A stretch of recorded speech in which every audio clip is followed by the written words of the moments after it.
Today we have three panelists, two of which are lecturers here at King's College London. One of them, Ramon, has come all the way from Sheffield, so I hope you guys enjoy the talk. For those that don't know us, we are the KCL Mexican Society.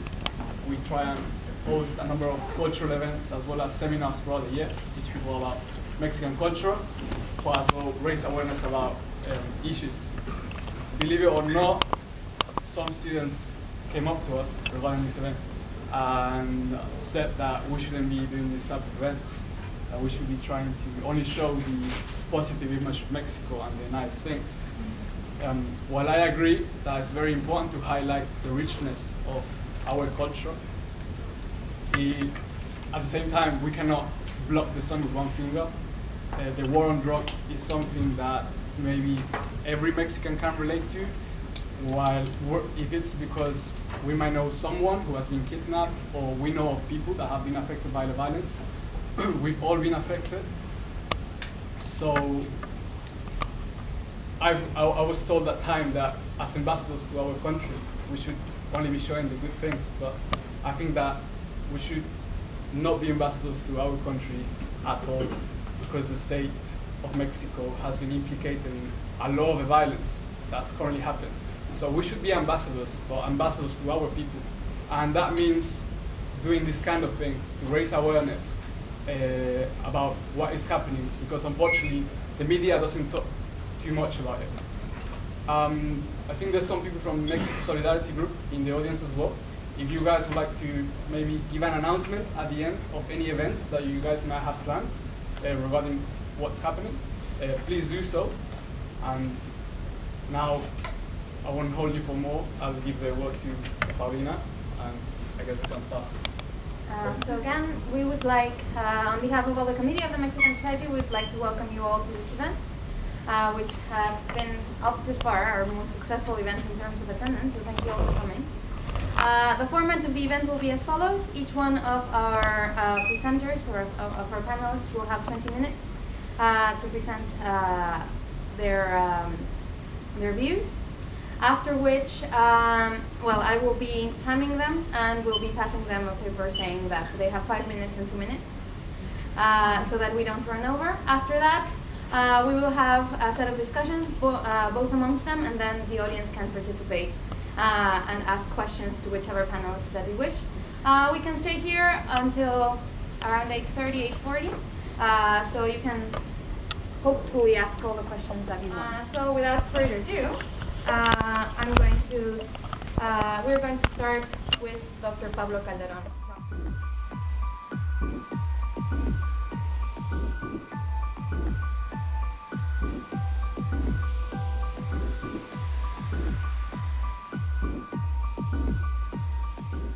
And I'm going to be talking today, I'm going to try not to put too much of a negative view on the situation in Mexico. Not because I have particularly any sort of agenda, but certainly I just want to perhaps just give a little setting about the state of democracy in Mexico, particularly in the Latin American context, because obviously we are here to discuss the issues of drug violence and the issues of drug-related violence, which I think are very, very important, but I also think it's important for us not to necessarily mix the two things together, okay? There is a certain democratic evolution taking place in Latin America and in Mexico in particular, so I think it's very important for us to distinguish those different things, and I think in many, many ways it's a separate question to that of the issue of drug violence, okay? Because if democracy is going to solve absolutely everything, then we're going to be in trouble, and there's never going to be any satisfactory democracy. But anyways, those are some of my views. I'm going to start by basically giving a general overview of democracy in the region, democracy in Latin America, okay? There's a very old question about whether democracy can grow roots and can develop and can flourish in Latin America. And this is by no means a new question. There are several implications about it, okay? But as you can see, I have a couple of quotes there. One of them is from John Quincy Adams in 1815 that says, "Schemes to establish democracy in Latin America appear to be as absurd as similar plans would be to establish democracies amongst birds, beasts, and fish," okay? So it's a very clear implication that says that democracy and democratic governance is just simply not it doesn't match up with the values and the views of Latin Americans in general. Okay, this has much to do, of course, with the Catholic tradition in Latin American countries and the prevalence and the perhaps the favor for very vertical rather than horizontal organizations, okay? So it's a very long tradition of being democracy in Latin America as something completely alien. This probably comes from the early ideas of Tocqueville that so democracy, the necessary requirements for democracy were, for example, certain values or what he called higher enlightenment of society and the understanding of certain particular values that obviously we do not share in Latin America, okay? So this has to many extents and to many degrees shaped the democratic evolution in the region, in the continent, okay? Obviously, we also have to understand that democracy was not necessarily endemic or natural phenomenon in most of the world as well. Latin America is not the only region of the world that is experiencing new democratic developments. But certainly there are certain particular evolutions in Latin America that I think are worth to highlight. We can see here the polity in the polity 4 map of democracy in the world, and we can see that with the few exceptions of Venezuela and Ecuador and obviously Cuba, we have that democracy dominates the region. Okay, most of the countries in Latin America today are either electoral democracies or, in the case of Chile and Costa Rica, full consolidated democracies. Okay, so there's certainly been a path towards the democratization of the continent. There has also been, of course, a path towards democratization of the world. And there are very specific characteristics, there are very specific reasons why this full democratization of the world has taken place.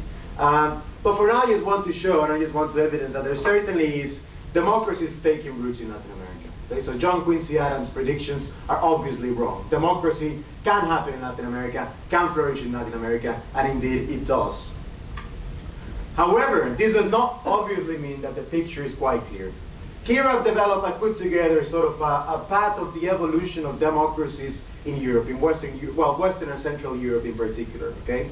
So in a general trend, I obviously have chosen some, what I think are significant countries, or rather countries that represent certain issues.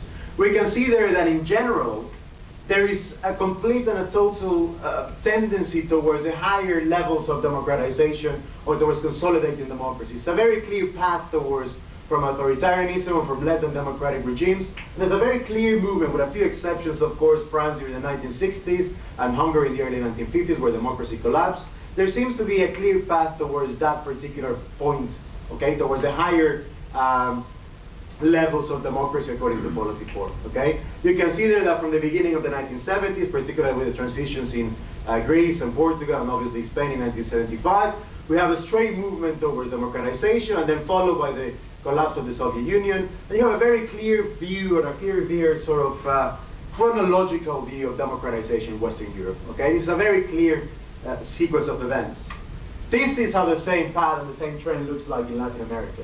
Okay? You can see there doesn't seem to be a particular linear correlation between time and evolution of democracy, and the history of democracy in Latin America is full of democratic evolutions, collapses of democracy, the emergence of new democracies. You can see, for example, the Argentinian example, which is the clear blue line that is going all over the place. Okay, it goes from being democratic to non-democratic. Argentina is a very particular example as well because it seems to contradict modernization theory. Modernization theory says that with economic development, you're going to have people are going to be more. They're going to develop certain sort of post-materialistic values. They're going to develop certain characteristics and certain values in society that are going to make democracy an ever livelier outcome. But for some reason or another, democracy in Argentina seems to go the other way around. Okay, when the economy is growing and socioeconomic development takes place, democracy collapses. Okay, and when there's a shrink in the economy, there is no socioeconomic development, democracy emerges. Okay, so Latin America is a very emblematic region, and it really explains, and it's really interesting to see democratic evolution in Latin America. Why is it that Latin America has such a complicated relationship with democracy? Okay, it's not unique, and it's not the only region in the world to have that relationship, but there are certainly issues to be mentioned there. One particular example that obviously we're here to discuss is the example of Mexico. Okay, in this sort of relationship of democracy being alien to Latin America, we have to consider two key aspects. One and foremost is that, whether we like it or not, democracy to a certain extent has won the debate. Okay, democracy is the dominant theory and is the dominant form of organizing the polity. Particularly, it has won the moral argument. Democracy now occupies the moral high ground. There are certain challenges from China, perhaps, but in terms of most of the world and today, no other form of government dominates and occupies the moral high ground as democracy does. This obviously has to do a lot with the idea of the empowerment of the individual, this sort of universalist view of democracy. Democracy is, as Amartya Sen famously put it, a universal value. Okay? Democracy shouldn't be limited to certain societies or to other societies. Democracy speaks to a very unique and a very human emotion, a very human characteristic that is the need for choice. Okay? And all things being equal, and this is what is very important, if all things are equal, most people would always rather have a choice. Okay? Obviously the issue is that things are not always equal. There's always a particular trade-off between freedom and equality. Okay? But there is certainly the issue that democracy is now understood as a universal value or a universal form of government. Okay? This is very important because it leads to two questions. First and foremost, one that is dominant in Latin America is, what is democracy? Okay? What is democracy and whose democracies is that we're talking about? And this is when we enter into several issues of attaching qualifiers to democracy to try to identify certain flaws within a democratic system or try to attach different issues to democracy perhaps, or try to attach different characteristics to democracy, which is a problem that has dominated democracy in Latin America and particularly Mexican democracy. And I'm going to explain why now. The case of Mexico is particularly enlightening because it has had a very complicated history with democracy. Starting, for instance, by the definition and the history of its authoritarian regime. Okay? Today it is very hard to identify, to define what the pre-regime actually was. Certainly what it was not, in my view, and pretty much everybody's view, or most academics' view, it was not a consolidated democracy or a full democracy. Okay? But in the view of many academics and many individuals, democracy in Mexico was simply a flawed democracy. Or it was in a process, in a constant process of democratization. And that was pretty much the idea that pre-regime sold to the population for many, many years. The pre-regime always sold the idea that Mexico was democratizing. Okay? And there were flaws and there were problems with the democratic system, of course, but it was sort of this part of this sort of learning process that Mexico was involved in. At a certain point, you have to recognize that if a country is democratizing for 50 years, maybe it's just not democratizing, it's just simply the way it is. Okay? You cannot be in a constant transition to something. If you're in a constant transition, that is just the state of events and that's just what you're going to be. But particularly important in the history of the evolution of democracy in Mexico is to understand the nature of the pre-regime. Okay? Mario Vargas Llosa once described it as, obviously, as we all know, the perfect dictatorship. But for many, many years, Mexico was seen as some sort of a flawed democracy. And this is something that the pre-regime really tried to emphasize and really tried to develop in society. Okay? The president was always a sort of kind and benevolent figure that was just let down by a bunch of incompetent bureaucrats around him. And the regime always tried to portray this image. And I have a quote there that I really, really like to explain the situation of the pre-regime in Mexico that is taken from the famous film The Usual Suspect, which is, I don't know if you've seen it, but Kaiser Soze's famous line that says, "The greatest trick the devil ever pulled was convincing the world he didn't exist." And to an extent, this is the trick the pre-regime was trying to pull. Okay? It's trying to pull this idea that Mexico was never actually a fully authoritarian regime. It was always trying to democratize. And finally, when Mexico democratizes, apparently we have to be thankful and grateful for the pre-regime for achieving this democratization. Okay? And this is developed this sort of view of democracy in Mexico as a constant evolution. So that's a very interesting development. But for now, right now, it's very hard to identify what the state of democracy is in Mexico. We still can't fully identify what the state of democracy was in Mexico when it wasn't a democracy. Okay? So defining democracy today in Mexico is particularly complicated. You certainly had free and fair elections in 1997, according to most indicators. If you look at Freedom in the World and Polity4, they say that from 1987 you have pretty much free and fair elections.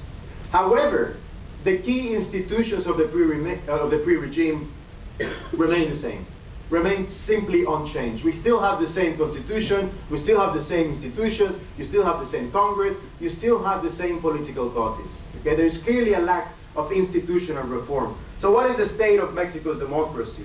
Has the transition been completed? Okay, this is as good as it gets. Are we still involved in that process of democratization? Is it a flawed democracy? Or simply, which is an alternative explanation, the transition to democracy was a success.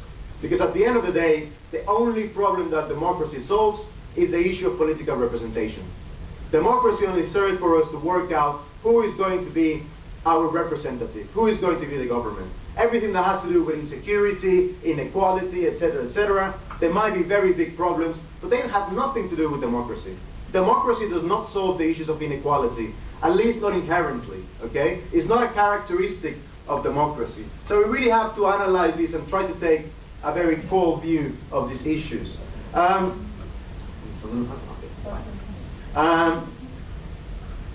We can see here how the evolution of democracy in Mexico and different views of how democracy has been defined in Mexico. We have Guillermo O'Donnell's famous interpretation of Mexico as a delegative democracy, which is pretty much analysis of all Latin American regimes and most Latin American countries, in which you're going to have a certain type of democracy where people are simply, there is not necessarily enough checks and balances, particularly to the executive. People are simply just going to go and vote, and they're never going to be engaged again. Okay? And this is going to emphasize many of the perils of presidentialism, which is obviously the idea of having very short-termism in policy making and just having policies for the next election, obviously populism, and a very confrontational style of democracy, which may not be necessarily conducive to democratization and to full democratization of countries such as Mexico. Okay? You have this Farid Zakaria's famous interpretation of democracy or unconsolidated democracies as Mexico being an illiberal democracy, in which basically Mexico is a functional democracy more or less, but there's a weak rule of law and there's a very specific failure of protecting certain civil rights or certain human rights. These perhaps may be of interest, but at the same time we're falling into the same trap of attaching qualifiers to democracy. We think that democracy has to solve all these other issues and everything that is wrong with the world. And it's a problem that happens in many of the new democracies. All of a sudden you transition to democracy, a country like Mexico transitions to democracy, and there's democracy, and we're all shocked and appalled and surprised that we're not living in Switzerland all of a sudden. Okay? Inequality still exists. Not everybody's driving a BMW or Mercedes-Benz. So obviously democracy is not working. But at the end of the day, these problems are not necessarily directed to democracy. And it's not issues that democracy necessarily has to solve. Okay? Particularly a new interpretation of democracy in Mexico is perhaps the one that I agree with the most, is that Mexico is perhaps still a competitive authoritarian regime, okay, which is a concept developed by Levitsky and Way and Diamond as well. But in theory it says the key difference in these particular regimes is looking at the institutional element, is that of elections, okay. In a competitive authoritarian regime there are elections, okay, there are free, but certainly not necessarily fair elections, okay. Imagine it's like playing a football match, a Sunday league team, okay, playing a football match against Barcelona. Barcelona has 17 players and the referee as well, okay? So obviously there is a football match going on and the rules sort of certainly apply. There's a clear imbalance of the rules, okay? And in that sense, there's going to be a clear sense that there's an uneven playing field, okay? But at the same time, the actors in this playing field are not necessarily pushing towards changing the rules, because there's always the possibility that the incumbent might lose elections. You might get lucky one day and the Sunday League team might beat Barcelona in a good day, okay? And when that happens, then they're going to tilt the playing field in their favor, okay? So there really isn't an incentive to change the institutions and to change the way democracy is understood in Mexico. And I think this is the problem with Mexican democracy right now, okay? There is a very uneven playing field, but one that everybody's happy to play, all right? And the issues of inequality and drug violence may be certainly related to it indirectly, but it's not something that democracy has to solve in any shape or form. Okay, these are issues that have more to do with problems with public policy and not necessarily with democracy. Having said that, that obviously does not mean that Mexican democracy is perfect by any stretch of the imagination. But I think democracy in Mexico is a very interesting it's a very interesting example of the state of democracy in Latin America as a whole. Okay? And hopefully this short presentation is going to help us develop these ideas a little bit longer. And I'm just going to stop with this idea of the future of democracy in Mexico and Latin America. Where is democracy going in Mexico and Latin America? First and foremost, we have to make a decision, okay, and take the plunge and accept democracy, okay, as a valid form of governance. Okay? Obviously it's very, very hard, because you're always going to see democracy that has these qualifiers attached to it, and has these, particularly when countries, Western countries, promote democracy, there seems to be accompanied by certain Western values and by certain characteristics that people may not be comfortable with. But again, we have to strip down the concept of democracy to its very core. Democracy solves the issue of political representation. And once we do that, we'll have to find out that there is going to be many different reasons why many different democracies are unhappy. And this is something that I think we have to look at particularly in detail. There is going to have to be certain specific answers to the Mexican problem, and very specific answers to the problem of Mexico. Mexico may share many of the same problems and the same challenges as the rest of Latin America, but Latin America has to develop its own individual answers to the problem of democracy, and in many, many ways to the problem of inequality and drug violence as well. And on that note, I'm going to stop because I don't want to bore you anymore. Thank you very much.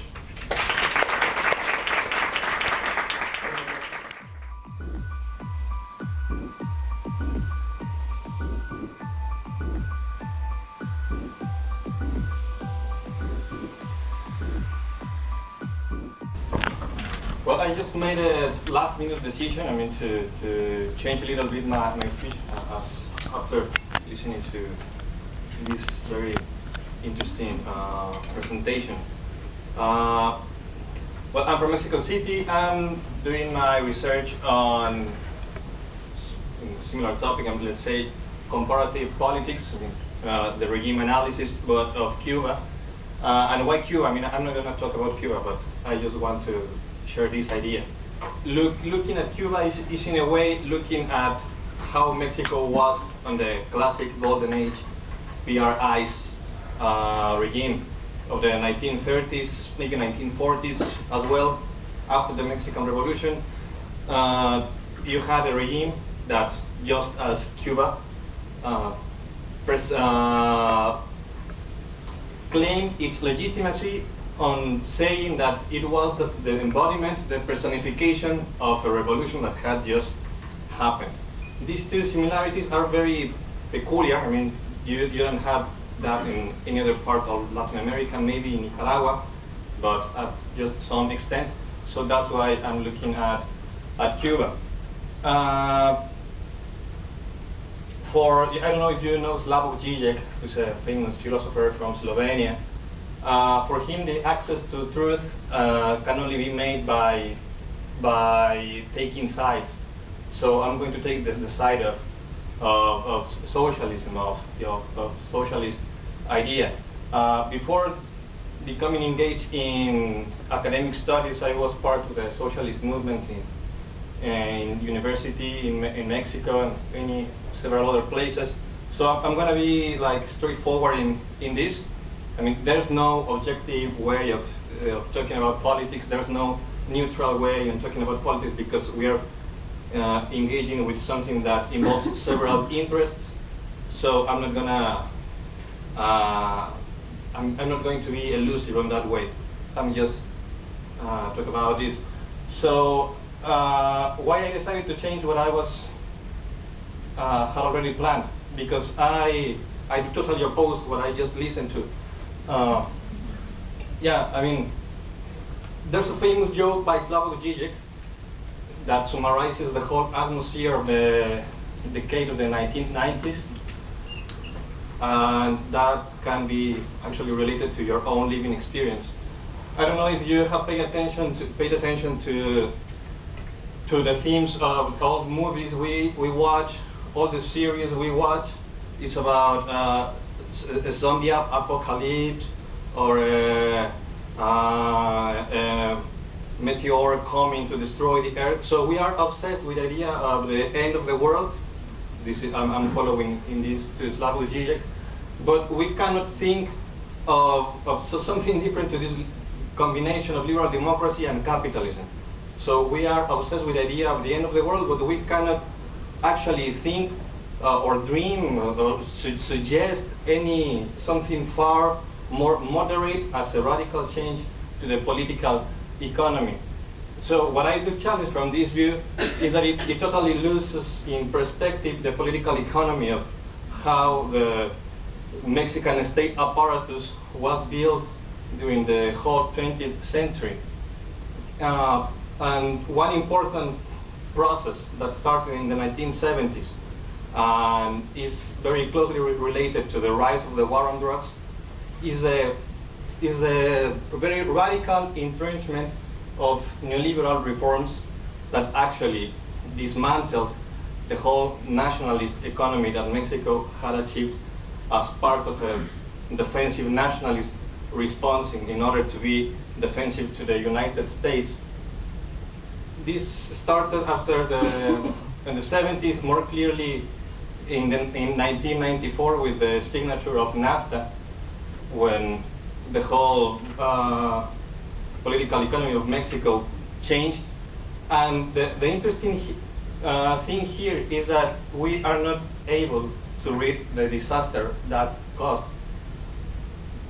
It's not a coincidence that in that decade was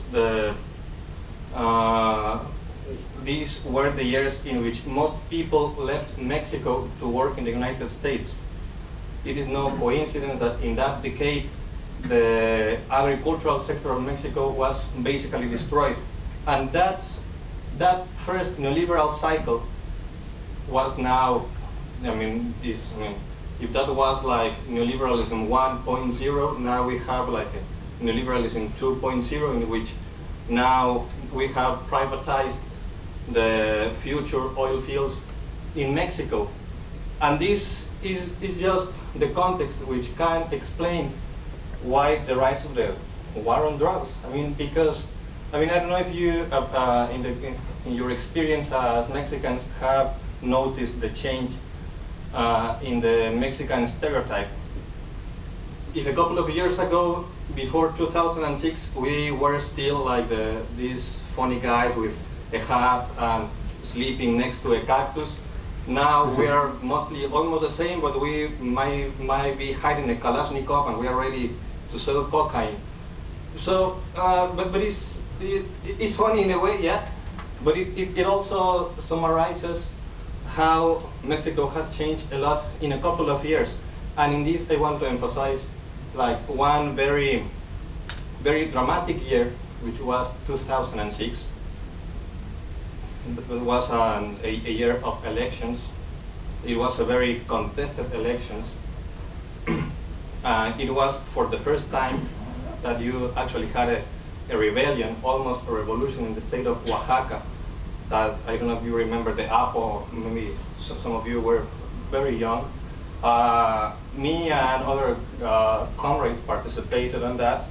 And it was very clear that it was being built on the Mexican social movement for the first time, a serious challenge to neoliberal rule in Mexico. It is no coincidence that Mexico is the most unequal society in the OECD countries. You have a lot of poor people, and at the same time you got the richest man in the world. That is no random phenomena. That's the result of public policies, biased public policies that creates a unequal structure in which only a small elite is the winners of the whole economic process. In 2006 was the first year in which a serious challenge was starting to take shape in Mexico. It is no coincidence that on December 2006, the new elected president, who lacked serious legitimacy, Calderón wasn't even able to take the oath of president in the Congress, because Mexico was so polarized that he wasn't even able to go to the Congress and start his presidential term with the whole proper ritual of Mexican politics. He was a very weak president. His answer to this weakness was to build his legitimacy on other grounds, not on that contested election, but as trying to embody himself as the representative of the will of the nation, and he chose a very elusive public enemy, the drug cartels. And that decision changed the whole Mexican political atmosphere for the next years, which has opened a new chapter in Mexican history, and we are still, I think, unable to see the consequences of this. But this just didn't happen because, oh well, drugs are there, and well, that happen in any society. It's not that because Mexico has something. You know, when you listen to that kind of response, that, all Latin America share this issue, that's not necessarily the case.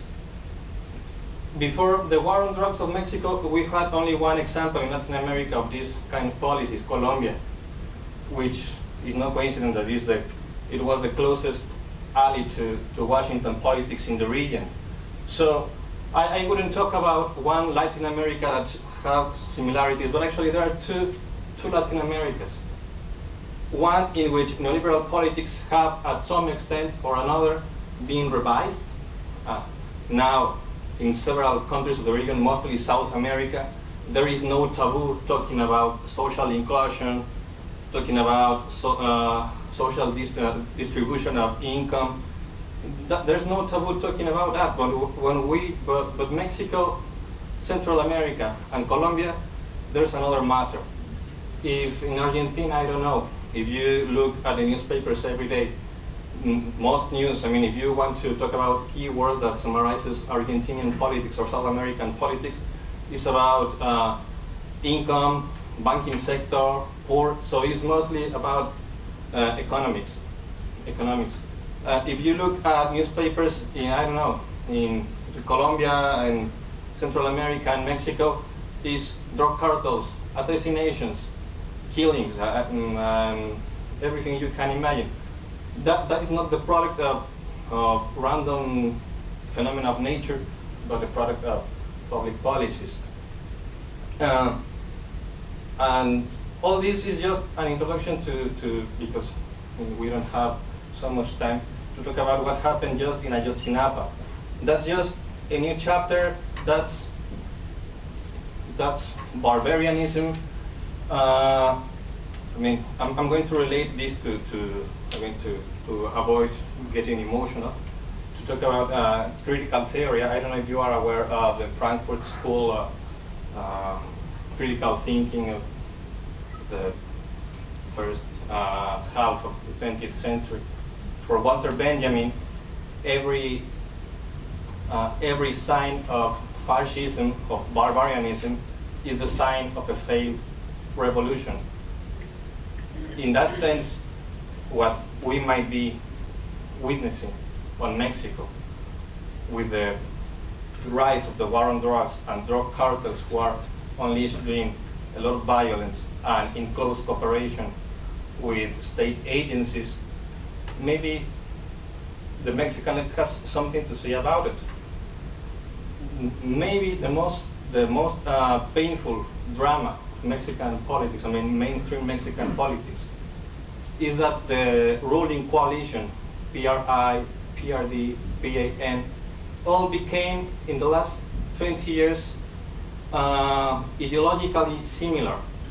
If the PRD was born as a challenge of the neoliberal turn of the PRI, that's why Cárdenas split in order to defend the legacy of his father, and so on, as to challenge the neoliberal turn of Carlos Salinas.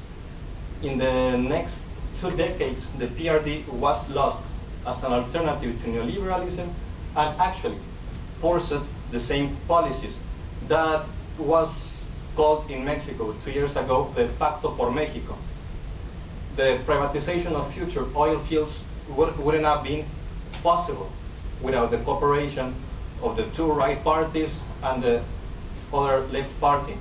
So you have in Mexico a neoliberal ruling coalition. So you don't have any mainstream challenge to this kind of policies. So in a way, what I'm trying to say is that in Mexico we are still trapped on the 90s, that we are not able to challenge the mainstream economic thinking, which is very, very bizarre, taking into account that Latin America, since the last decade, has mostly South America, has moved from that paradigm and has looked for other kind of responses. And it's not only Latin America. I mean, that's also happening in Europe after the global financial crisis of 2008.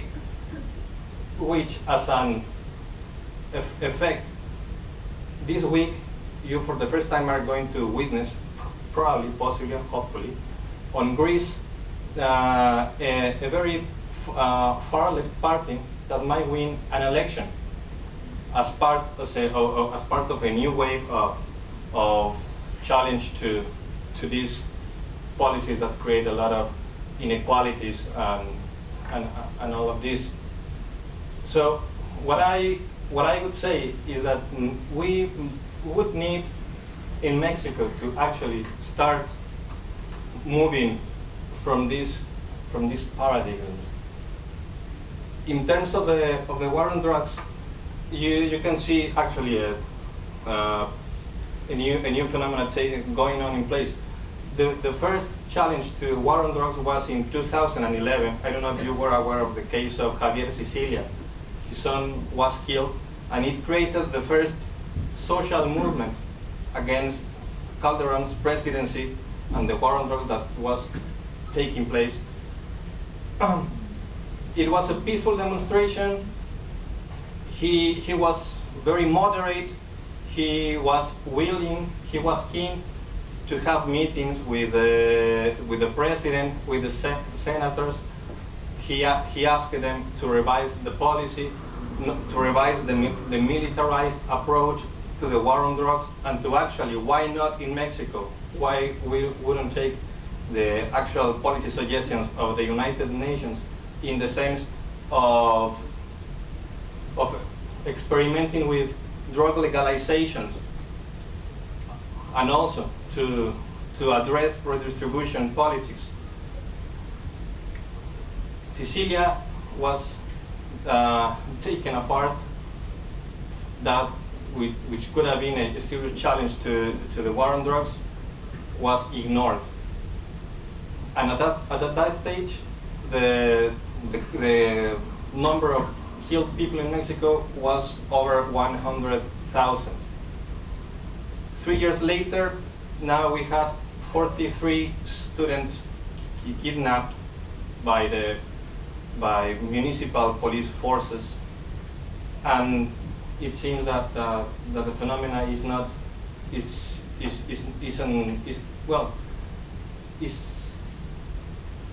still going on there. Sorry, I'm getting emotional.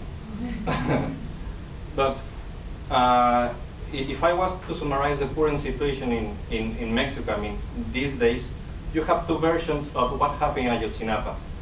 One version is it was an isolated drug cartel and municipal police forces that took the students, and now that the PGR, you know, the judicial system of Mexico, says that it has captured like over 40 people that participated in the disappearance of these students. That's the mainstream interpretation of what happened there. And I think this is a problem, because that enabled Peña Nieto to interpret this crime as something that had to be challenged with the same way. More police, more war on drugs, more centralization of police forces. However, I don't know if you read the another interpretation of what happened by Proceso last December, and you only have to listen to what the survivors of the attack said. They saw military police forces harassing them during the attack. You had federal police forces actually shooting them, and that's why the parents of the disappeared students and the classmates of the disappeared students have been going in protest to military places in order to say, hey, give the 43 students back to us, and you took them alive. So all what I just said is just to challenge what at the end the colleague said, in the sense that democracy wouldn't be responsible of addressing the war on drugs, and if that is the case, if a democracy is not able to address the war on drugs, then we should think of another answers. Very other radical answers. And in this way, we shouldn't stigmatize certain citizens' responses that has been going on in certain parts of Mexico, in which people, in order to defend themselves not only from the drug cartels, but also from the military, have taken guns. That sounds very radical. Hey, you are unreasonable or what? And just go and vote. But we're talking here about people that if they don't take the guns, they would be killed, as happened with these 43 people, or as has happened in several other places of Mexico. So in this way, this phenomena in Guerrero of communitary police forces or self-defense forces in parts of Michoacan, or as the widely accepted case of the Zapatistas in Chiapas, I mean, I would ask you not to stigmatize these responses, because these people that basically don't want to be killed, and to actually support and continue the struggle in solidarity with Ayotzinapa students. They were taken by military police forces. Thank you.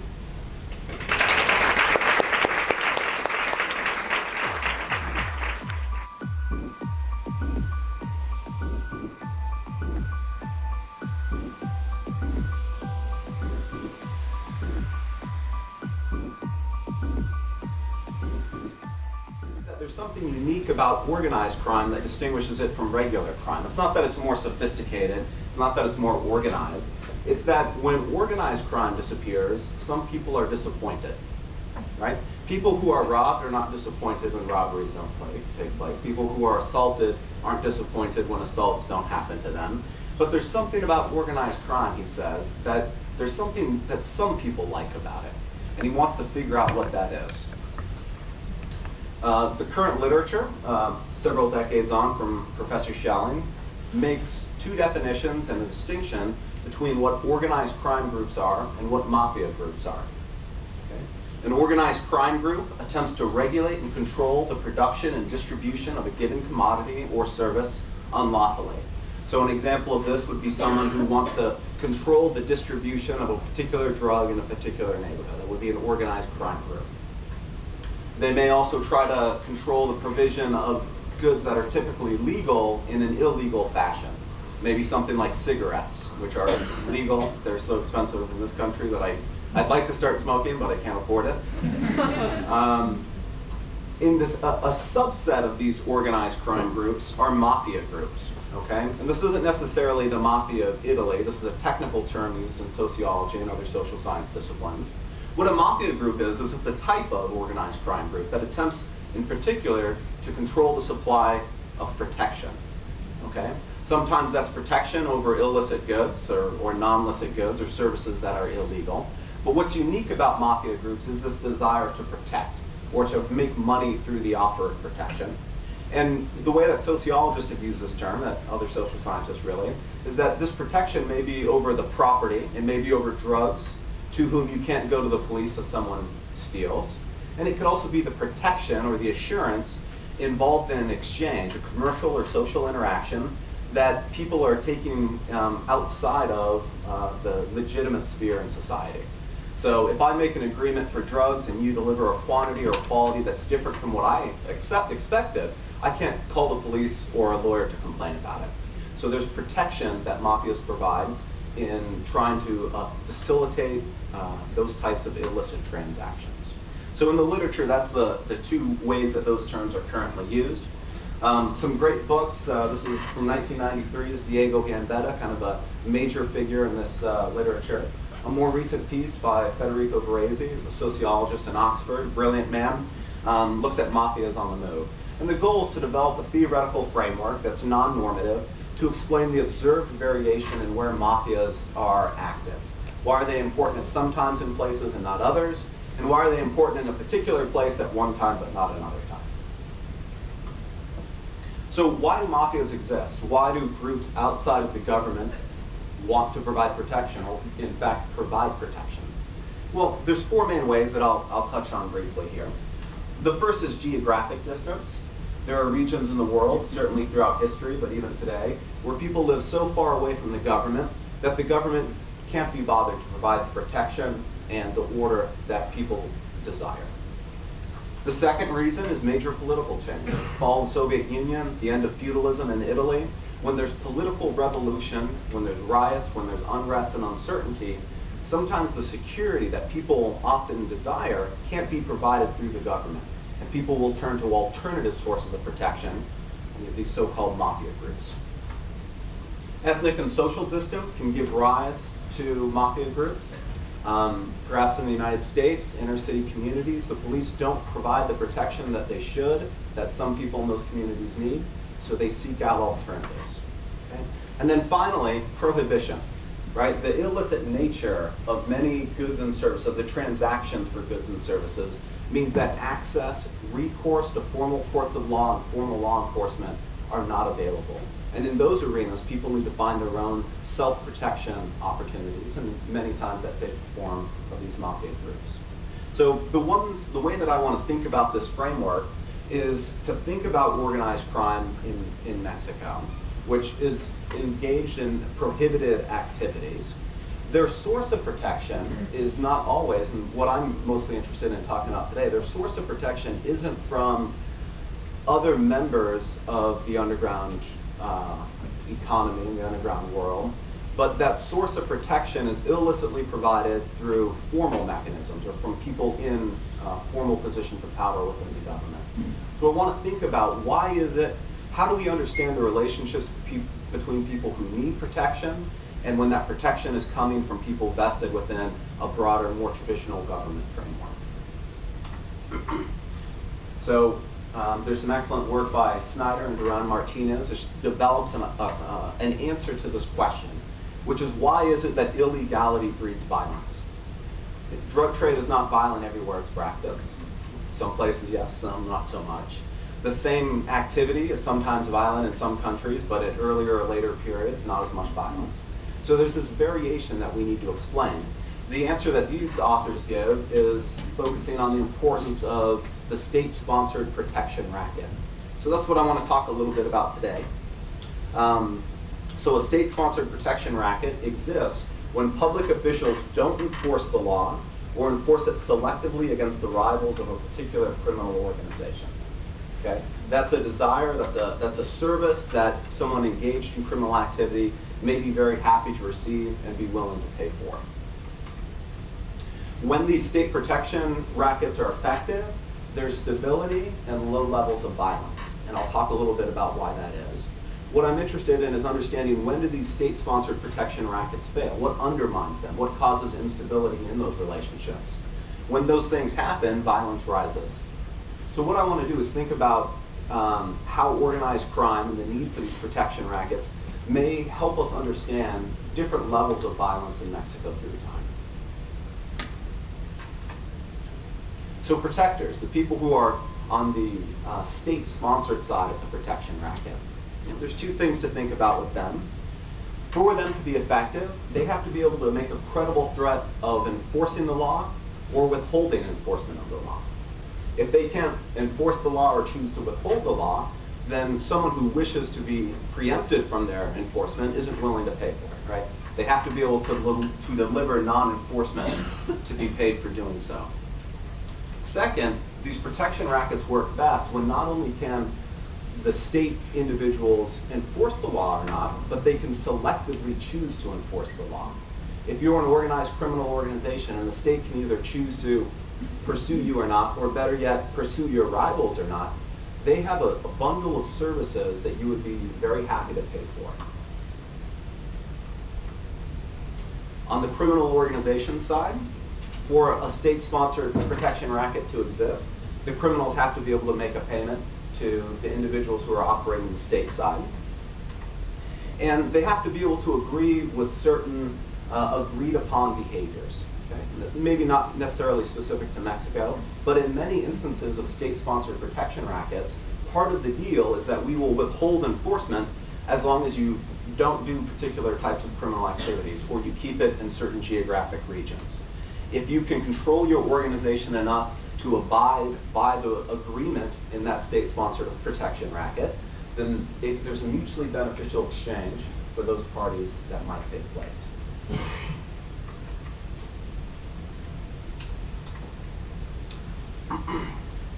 the state-sponsored protection racket side, one assumption that we could go in with is that they want to maximize how much money they make from this sponsorship.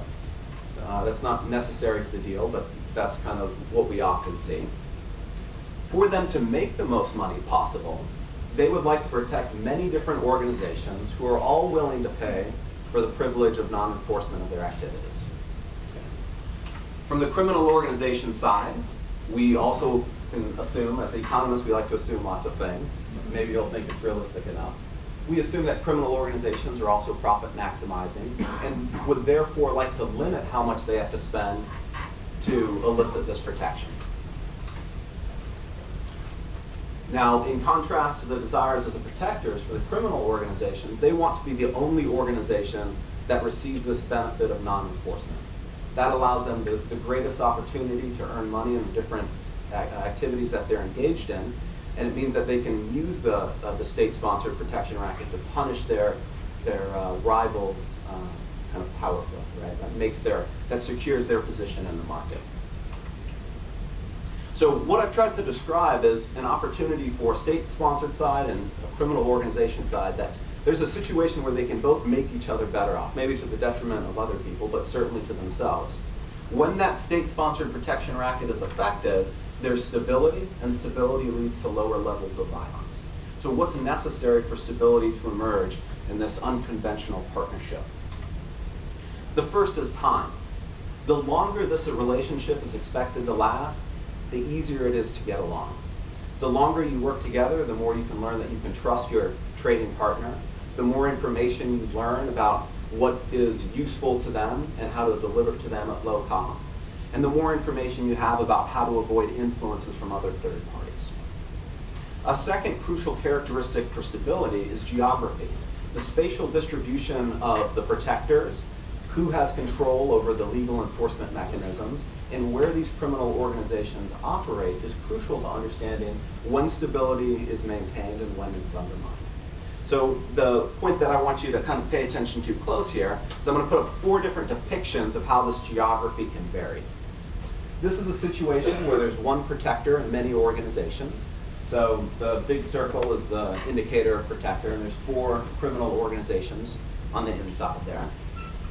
What that indicates is that it's not the best situation for the organizations because they have competition. They may attack each other and there may be some violence there. But there's relatively low cost for the single protector to control violence across those and for that single protector to negotiate and make a deal with each of the individual criminal organizations. So that's one such scenario that we can think about. One challenge with it being many organizations is that you have to make the state-sponsored side of this protection racket has to make it has to incur more costs in organizing with many parties instead of fewer parties, if I'm being vaguely clear. So that's the first potential situation to think about. The second is to think about a situation where there are many protectors and only a single organization. So here we have the big circle split into 4 equal-sized parts, and that's 4 different areas where the protectors can enforce the law or not. And the little spotted circle part is an organization that covers all of those 4 different territories, but to different degrees. In this situation, protection rackets are a little bit more difficult. Multiple protectors compete with each other to try to gain and control income from within the organization. The organization itself has to work with many different state-sponsored sides of the protection racket to try to establish a deal. Okay. This is a situation where there's one protector and one organization per jurisdiction. Okay. This is arguably a situation where there's a high level of stability because there's only 2 parties to each exchange.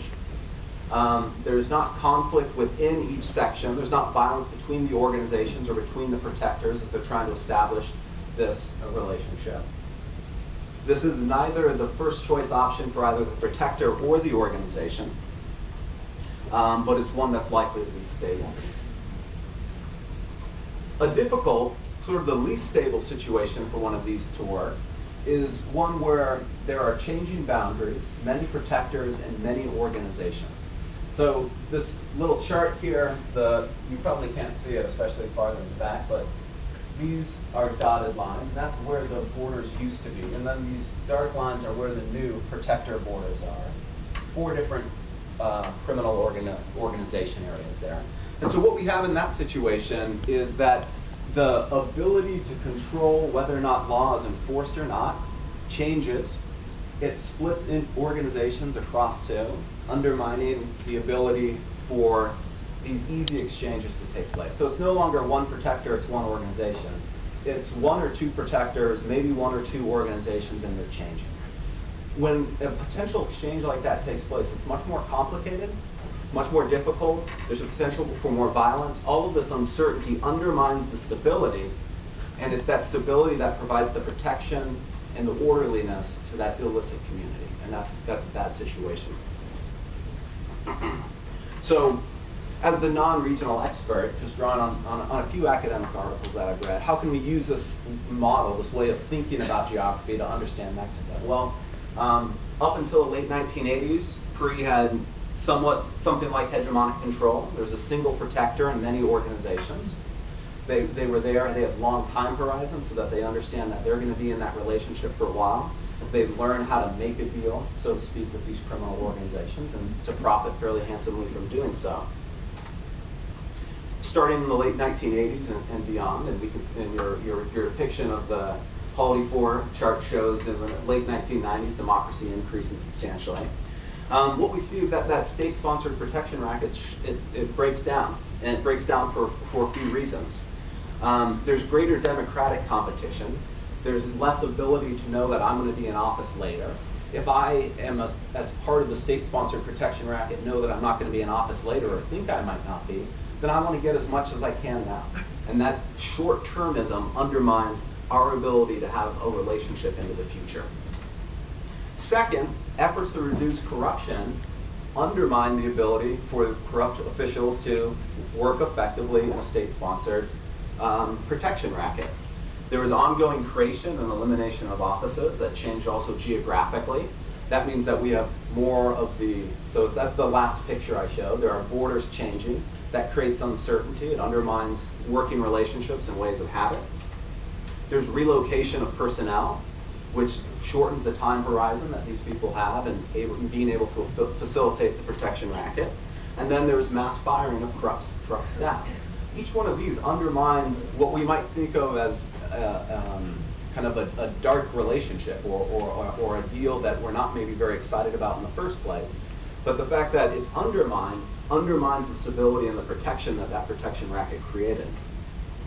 Then finally, there are changes on the criminal organization side. There's changes within Mexican organizations and an increasing influence of Colombian organizations with different drugs, allegedly with greater firepower, although I don't know how much that's actually based in fact. Each one of these different factors we would expect to undermine the stability of a protection racket and in turn see an increase in violence. So from the criminal organization's perspective, there are now many protectors. You don't know who to pay. It's always changing who you think you're going to pay. That makes it a less certain deal, a less good deal. More uncertainty, so organizations also began producing their own protection because they couldn't rely on government to provide that protection. So you get greater arming, greater violence, a greater threat from within these drug trafficking organizations as showing violence. And then the expansion of Colombians. So the end result is that when these protection rackets are undermined, there's more violence because there's a decline of a single protector, and because jurisdictional change cuts through territories and creates multiple protectors and multiple organizations. So what might have been kind of the undesirable relationship to start with is undermined dramatically, in fact, by things that we might like, right? I mean, in general, some of us might be happy if there's more democracy or less corruption. But the result of that in the messy world that we live in is that it tended to undermine this relationship that created some stability. I don't know what the solution would be if this was in fact right. But I think that, I certainly think that it's a difficult and important problem. So I think that bringing in more perspectives and having people who are interested and intelligent think about this is at least a good step in the right direction. Thank you.